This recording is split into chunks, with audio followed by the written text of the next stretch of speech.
Que pouvons-nous apprendre de la vie de Pierre? Simon-Pierre, également connu sous le nom de Céphas, Jean 1, 42, était un des premiers disciples de Jésus-Christ.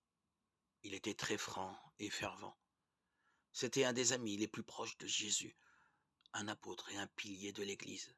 Galates 2,9. Il était passionné, déterminé, impulsif et parfois brusque. Il avait beaucoup de qualités, mais aussi certains défauts. Malgré cela, Dieu qui l'avait choisi a continué à le façonner à l'image de ce qu'il avait prévu pour lui. Simon-Pierre était originaire de Bethsaïda, Jean 1, 44, et vivait à Capharnaüm, Marc 1, 29, deux villes situées sur le bord du lac de Galilée. Il était marié, 1 Corinthiens 9, 5, Marc 1, 30, et avait une entreprise de pêche qui marchait bien en association avec Jacques et Jean, Luc 5, 10. Simon-Pierre a rencontré Jésus par l'intermédiaire de son frère André, qu'il avait suivi après avoir entendu Jean-Baptiste proclamer qu'il était l'agneau de Dieu, Jean 1, 35, 36. André est immédiatement allé trouver son frère afin de l'amener à Jésus.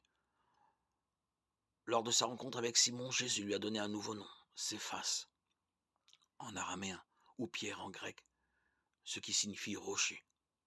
Jean 1, 40, 42. Par la suite, il l'a officiellement appelé à le suivre et a fait un miracle pour lui, Luc 5, 1, 11. Alors Pierre a immédiatement tout laissé derrière lui pour le suivre, verset 11. Au cours des 3 prochaines années, Pierre était un disciple de Jésus du fait de son caractère de meneur. Il est devenu le porte-parole de facto des 12 apôtres. Matthieu 15, 15, 18, 21, 19, 27, Marc 11, 21, Luc 8, 45, 12, 41, Jean 6, 6, 13, 6, 9.